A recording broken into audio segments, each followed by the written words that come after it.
Olá pessoal, tudo bom? Nessa aula nós vamos dar continuidade no conhecimento de arquivos e nessa aula nós vamos ver como ler dados de um arquivo.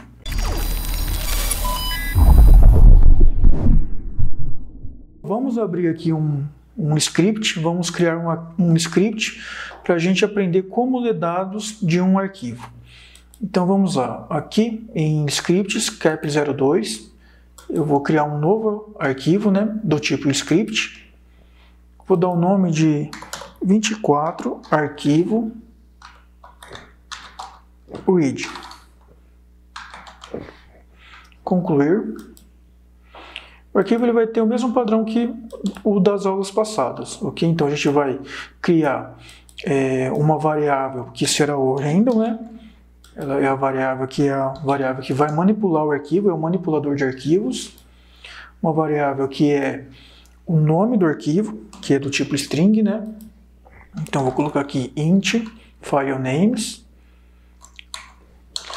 E lembrando que a gente precisa de gravar os arquivos e ler os arquivos do diretório files. Então eu preciso pegar essa variável aqui, terminal datapath, e a variável path, usando o terminal datapath aqui, eu vou concatenar o MQL5 e o files, que a gente aprendeu na aula passada, Vou fazer isso daqui.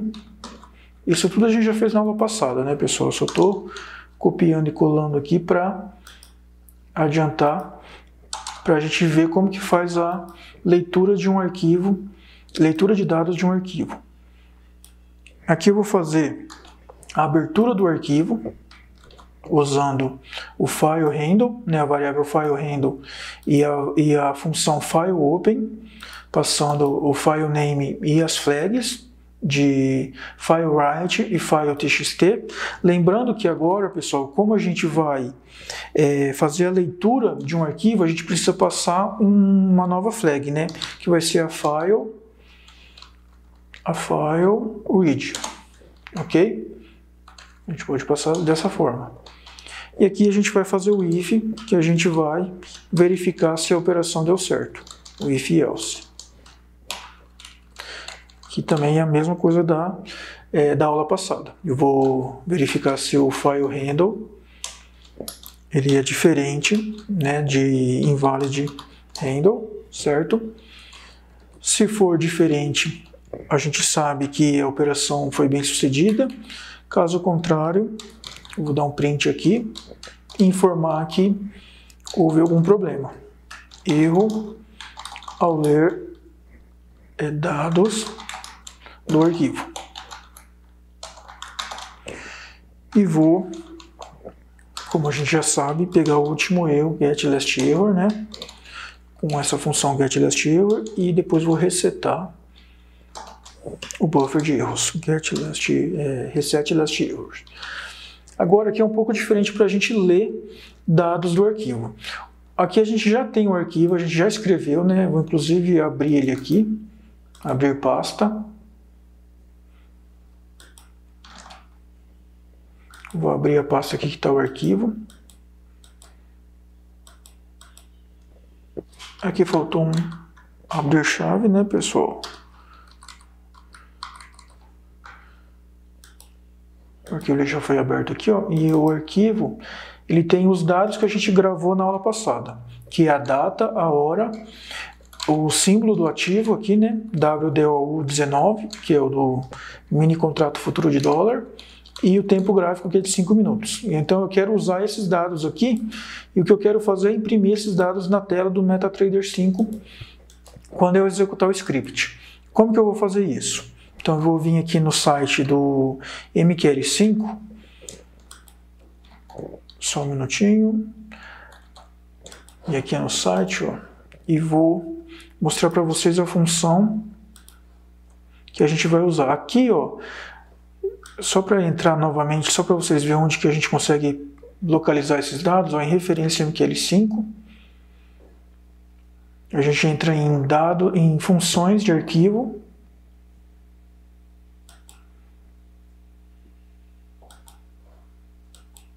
só um minutinho, aqui em funções de arquivo, E aqui você vai perceber que tem várias funções para ler arquivos. Então, cada tipo de dados você possui uma função para você ler o tipo de dados respectivo. Então, por exemplo, se você quiser ler um array, você usa fileReadArray, né? Um booleano fileReadBool e assim por diante.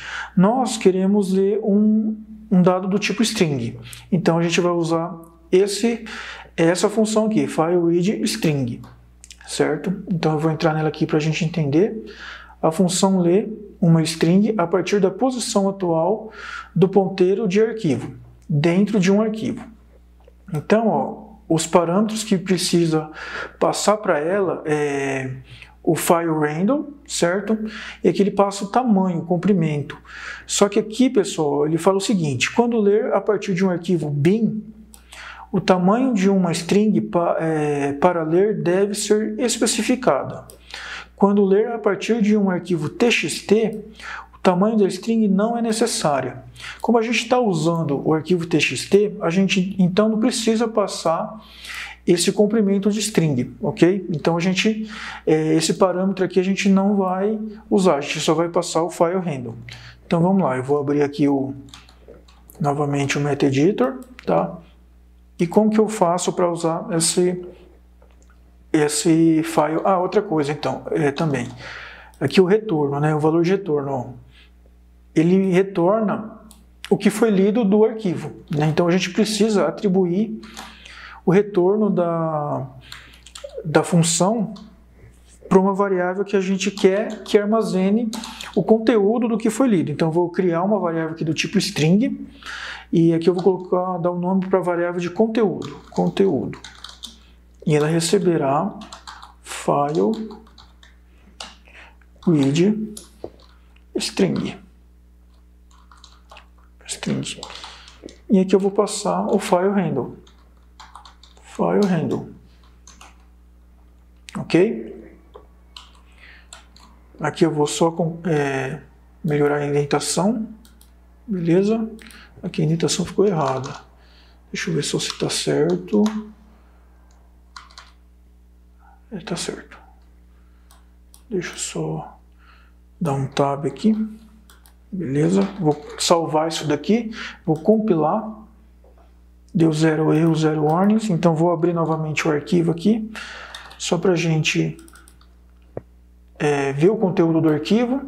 Então é esse conteúdo aqui que eu quero que seja impresso quando eu executar o script, né? Vou abrir o MetaTrader, né? Então é esse conteúdo aqui eu quero que seja impresso aqui quando eu executar o script. Vou vir aqui no nosso diretório cap02, né? E vou executar o 24 arquivo read. Vou só abrir isso daqui, vou executar o script. Eu não estou pedindo para imprimir, né? Então a gente precisa, eu estou atribuindo a função, o retorno da função à variável, e depois eu esqueci de chamar a função print, certo? Então eu preciso depois imprimir conteúdo, certo? Vamos lá, conteúdo, senão não vai imprimir nada mesmo, né? Vou salvar, vou compilar, agora sim. Vou executar o script, agora sim ele imprimiu. Ele imprimiu exatamente o que está dentro do arquivo. E dessa forma, usando essa função aqui, fileRead, tanto de string quanto de qualquer outro tipo, a gente consegue usar o conteúdo dos arquivos. Ok, pessoal? Então, beleza. Com essa aula aqui a gente já viu como a gente consegue manipular arquivo, e com as últimas aulas a gente viu como abrir o arquivo, como escrever dados no arquivo, e como, nessa aula agora, como ler os dados de um arquivo. E com essa aula, pessoal, a gente encerra o capítulo 2, tá? Então eu espero vocês no capítulo número 3. O capítulo 3 a gente vai falar sobre indicadores técnicos, os indicadores matemáticos. Espero você no terceiro capítulo.